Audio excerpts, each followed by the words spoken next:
कृपया मंच की गरिमा बनाते हुए सभी लोग प्रणाम करके मंच को खाली कर दें पूर्ण रूपेण।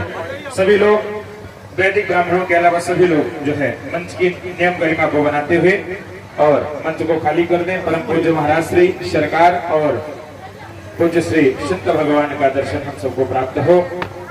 तत्पश्चात हम सभी गरिमा को मानते हुए आज की संत सम्मेलन की जो गरिमा प्रारंभिक रूप से प्रातः काल सत्र से चल रही है, अभी अभी कुछ ही क्षण पूर्व हमारे मध्य में मरघट नाथ पीठाधीश्वर परम पूज्य सरकार विराजे और अब परम पूज्य संत भगवान हमारे मध्य विराजे हैं। एक बार जोरदार पुलह कीर्तन ध्वनि के द्वारा पूज्य श्री संत भगवान का अभिनंदन करें। 3 बार विजय मंत्र का जाप करिए। तत्पश्चात हम पूज्य महाराज जी के चरणों में निवेदन करेंगे कि अपने आशीर्वाद मंगलाशासन से हमको अभिषेचन करें। 3 बार विजय मंत्र का जाप करिए। श्री राम जय जय राम, श्री राम जय जय राम, श्री राम जय जय राम। अब मेरा निवेदन है मंच में वैदिक ब्राह्मणों के अलावा सभी लोग मंच खाली कर दें और हम परम पूज्य महाराज श्री के चरणों में बड़े ही विनम्र भाव से एवं सिद्धेश्वर धाम परिवार के सभी भक्तों की ओर से पूज्य महाराज श्री से महाराज जी की ओर से आपके चरणों में कोटिशाह दंडवत प्रणाम करते हुए निवेदन करते हैं कि हम सबको अपना आशीर्वाद प्रदान कर हम सब का मंगलाशासन करें। पूज्य श्री महाराज जी।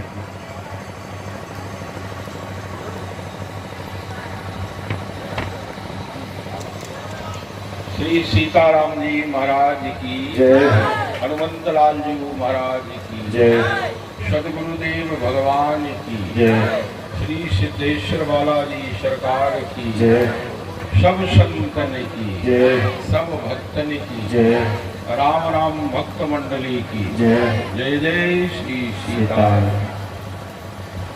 सच्चिदानंद परात्पर परब्रह्म परमात्मा भगवान श्री सीताराम जी के सानिध्य में और हनुमंत लाल जी की छत्र छाया के नीचे बैठकर हम आप सभी इस सिद्धेश्वर धाम में भगवत कृपा प्राप्त करने के लिए यहाँ उपस्थित हैं। निश्चय ही इस धराधाम में संत की ही वास्तविक सत्ता होती है।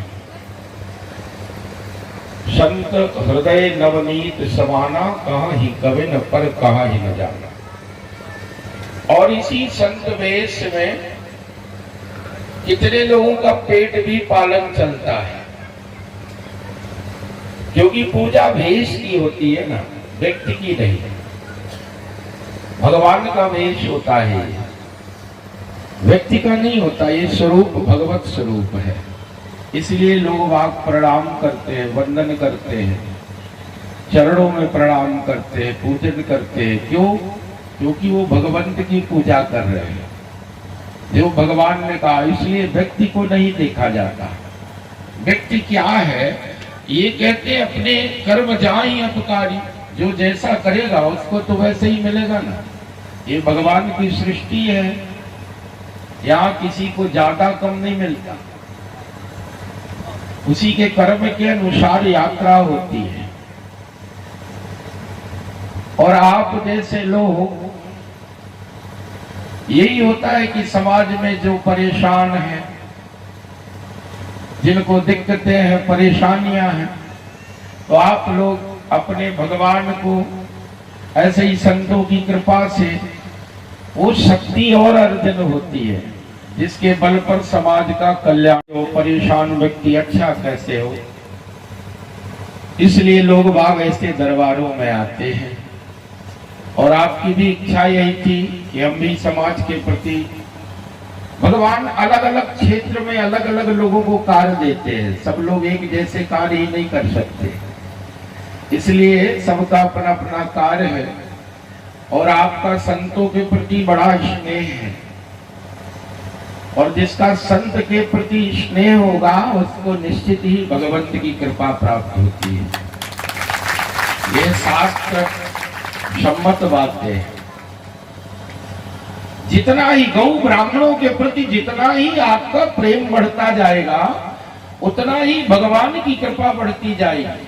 और जितना ही आपको ईर्ष्या द्वेष होने लगेगा, उतना ही आप उस सत्ता से दूर होते जाओगे। फिर ये हाड़ मांस का शरीर लिए, ये पंच भौतिक शरीर लिए ढोते रहो बस। क्योंकि ये शरीर किससे बना? चित जल पावक गगन समीरा, पंच रचित यह अधम शरीरा। अधम का मतलब क्या है? खराब। ये सोचो, पंच भौतिक शरीर अच्छा नहीं है। अच्छा कब है? जब सोई पावन सोई सुभग शरीरा, जो तन पाए भजिए रघुवीरा। जो भगवान का भजन करते हैं, जो परोपकार के कार्य में लगा है, जीवन भी उसी का है। सबको सोचना चाहिए, हम अपने लिए तो जी रहे हैं, अपने घर द्वार बनाना, लड़के बच्चे बनाना, गाड़ी घोड़ा बंगला सब कुछ बनाना, लेकिन आपने जीवन में दूसरों के लिए क्या किया?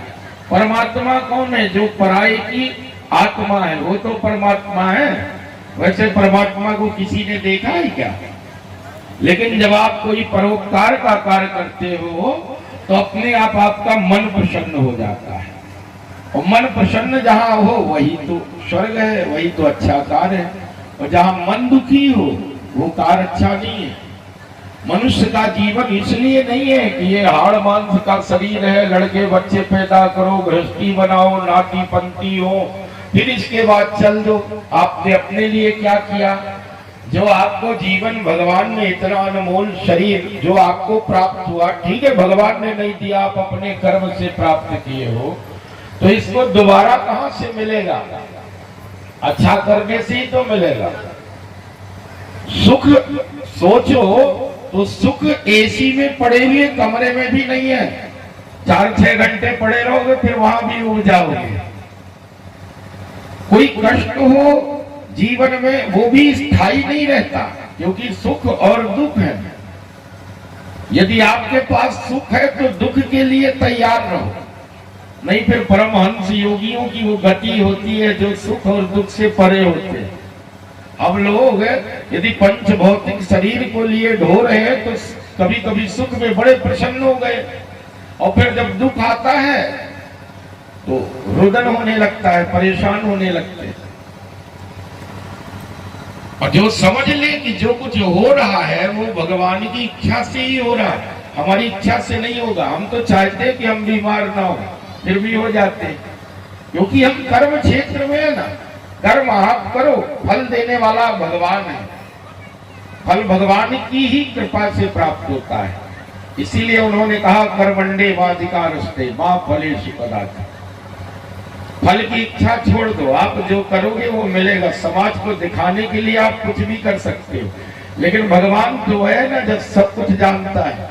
आदमी एक नारियल लेके जाता है, कहता है भगवान क्या बताए हमारी कुछ विपत्ति दूर हो, तो प्रभु कहते हैं देखो 20 रुपया का नारियल ले आया है और 20 लाख की अर्जी लगाया है, कितना होशियार मानो। कम से कम आप भी तो लेते थे। नहीं नहीं तो आज कितने की लकड़ी बेची बता, 2 आने देना पड़ेगा। एक सेठ आया, वो ये सब देख रहा था, कलकत्ता का सेठ था उस टाइम पे।